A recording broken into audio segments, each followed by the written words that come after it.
Chapter 89. Teaching in Perea on the way to Judea. Luke 17, 1-10, and John 11, 1-16. Chapter Overview. Seriousness of stumbling. Forgive and show faith. For a while, Jesus has been in the area across the Jordan called Perea.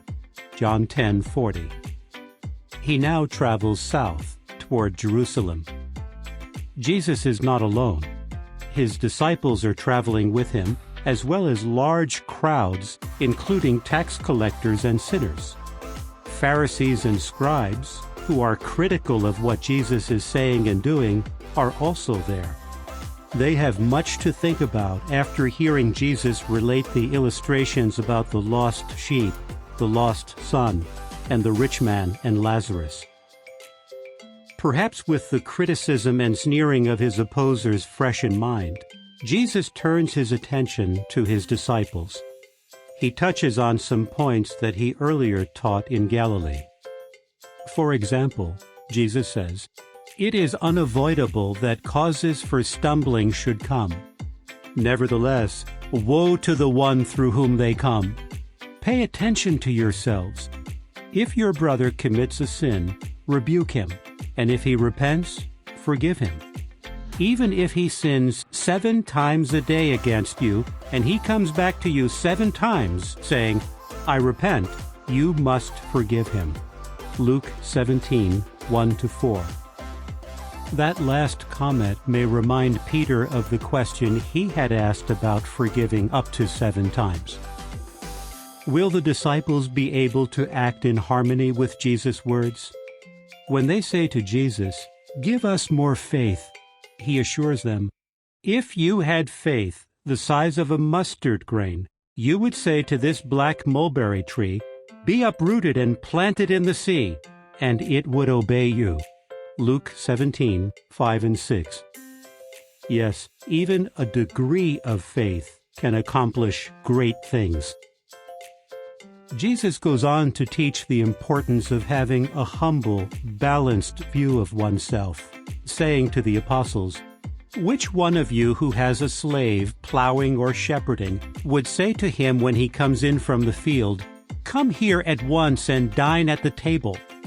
Rather, will he not say to him, 'Get something ready for me to have my evening meal, and put on an apron and serve me until I finish eating and drinking, and afterward you can eat and drink'? He will not feel gratitude to the slave because he did what was assigned, will he? Likewise, when you have done all the things assigned to you, say, 'We are good-for-nothing slaves. What we have done is what we ought to have done.'" Luke 17, 7-10. Each servant of God should understand the importance of putting God's interests first. Furthermore, each should remember the privilege that he has to worship God as a member of his household. Apparently soon after this, a messenger sent by Mary and Martha arrives. They are the sisters of Lazarus, and they live in Bethany of Judea. The messenger relates, "Lord, see, the one you have affection for is sick." John 11, 1-3. Though learning that his friend Lazarus is very ill, Jesus is not paralyzed by grief. Instead, he says, "This sickness is not meant to end in death, but is for the glory of God, so that the Son of God may be glorified through it." He remains where he is for 2 days, then tells his disciples, "Let us go into Judea again." They protest, "Rabbi, just lately the Judeans were seeking to stone you, and are you going there again?" John 11, 4, 7, and 8. Jesus responds, "There are 12 hours of daylight, are there not? If anyone walks in daylight, he does not stumble into anything, because he sees the light of this world. But if anyone walks in the night, he stumbles, because the light is not in him." John 11, 9 and 10. He apparently means that the time God has allotted for Jesus' ministry is not yet completed. Until it is, Jesus needs to use to the full the short time left for him. Jesus adds, "Lazarus, our friend, has fallen asleep, but I am traveling there to awaken him." Evidently thinking that Lazarus is simply resting and that he will recover, the disciples say, "Lord, if he is sleeping, he will get well." Jesus tells them outspokenly, "Lazarus has died, but let us go to him." John 11:11-15. Aware that Jesus could be killed in Judea, yet desiring to support him, Thomas urges his fellow disciples, "Let us also go, so that we may die with him." John 11:16. Questions for review.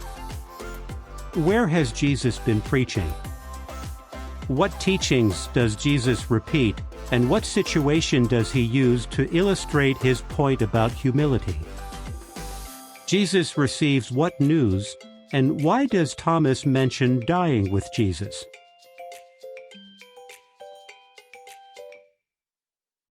Chapter 90. The Resurrection and the Life. John 11:17-37. Chapter Overview. After Lazarus' death, Jesus arrives. The Resurrection and the Life. Coming from Perea, Jesus arrives at the outskirts of Bethany, a village about 2 miles east of Jerusalem. Mary and Martha, the sisters of Lazarus, are mourning his recent death. Many have come to console them. Then someone tells Martha that Jesus is approaching, and she hurries to meet him. Martha tells Jesus what she and her sister have likely been thinking for 4 days. "Lord, if you had been here, my brother would not have died." However, it is not that she has no hope.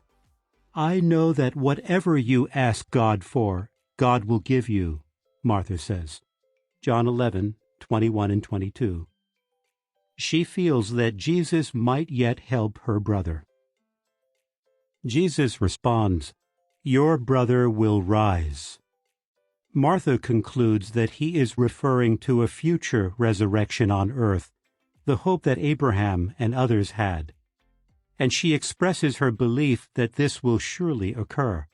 "I know he will rise in the resurrection on the last day." John 11:23-24. Yet, could it be that Jesus can provide immediate relief in this case? He reminds Martha that he has God-given power over death, saying, "The one who exercises faith in me, even though he dies, will come to life. And everyone who is living and exercises faith in me will never die at all." John 11:25-26. Jesus is not suggesting that his disciples then alive will never die. Even he must die, as he has told his apostles. Jesus is stressing that exercising faith in him can lead to everlasting life. For many, such life will be gained through a resurrection. However, faithful ones alive at the end of this system may never have to die at all. In either case, everyone who exercises faith in him can be sure of never facing permanent death. But can Jesus, who just said, "I am the resurrection and the life," help Lazarus, now dead for days? Jesus asks Martha, "Do you believe this?" She answers, "Yes, Lord, I have believed that you are the Christ, the Son of God, the one coming into the world." With faith that Jesus can do something that very day, Martha hurries home and tells her sister privately, "The teacher is here and is calling you." John 11:25-28. At that, Mary leaves the house, soon to be followed by others who assume that she is going to Lazarus' tomb. Instead, Mary goes to Jesus, falls at his feet weeping, and repeats the sentiments her sister expressed.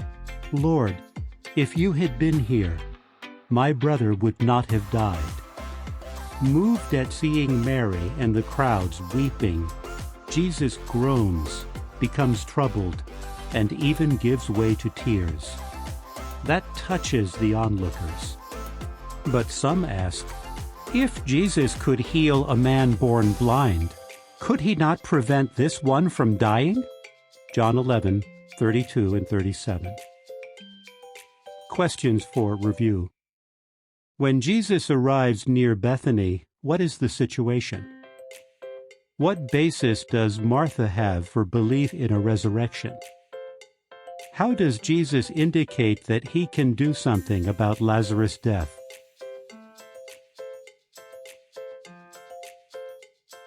Chapter 91. Lazarus is resurrected. John 11:38 to 54. Chapter overview. The resurrection of Lazarus. The Sanhedrin plan to kill Jesus. After Jesus meets Martha and then Mary near Bethany, they go to the memorial tomb of Lazarus. It is a cave with a stone covering the entrance. "Take the stone away," Jesus directs. Martha expresses concern, not understanding what Jesus intends to do. "Lord," she says, "by now he must smell, for it has been 4 days." But Jesus tells her, "Did I not tell you that if you would believe, you would see the glory of God?" John 11:39 and 40. So the stone is removed. Jesus then raises his eyes and prays, "Father, I thank you that you have heard me. True, I knew that you always hear me, but I spoke on account of the crowd standing around so that they may believe that you sent me." Jesus' public prayer shows to observers that what he is about to do is by means of power from God. Then Jesus cries out with a loud voice, "Lazarus, come out!" And Lazarus does come out, with his hands and feet still bound with burial wrappings, and his face covered with a cloth. "Free him and let him go," Jesus says. John 11:41 to 44. Many Jews who have come to comfort Mary and Martha see this miracle and put faith in Jesus. But others go off and tell the Pharisees what Jesus has done. The Pharisees and the chief priests hold a meeting of the Jewish high court, the Sanhedrin. That body includes the high priest, Caiaphas. Some of them lament, "What are we to do? For this man performs many signs. If we let him go on this way, they will all put faith in him, and the Romans will come and take away both our place and our nation." John 11:47 and 48. Though having heard eyewitness testimony that Jesus performs many signs, these men are not rejoicing over what God is doing through him. Their prime concern is their own position and authority. That Lazarus has been raised from the dead is a real blow to the Sadducees, who do not believe in the resurrection. Caiaphas, a Sadducee, now speaks up, saying, "You do not know anything at all, and you have not reasoned that it is to your benefit for one man to die in behalf of the people, rather than for the whole nation to be destroyed." John 11:49 and 50. In view of Caiaphas' sacred office, God causes him to say this. He does not do so of his own originality. Caiaphas means that Jesus should be killed to prevent him from further undermining the authority and influence of the Jews. Hey guys, it's Brent. Thanks for watching. Make sure you subscribe and like this video.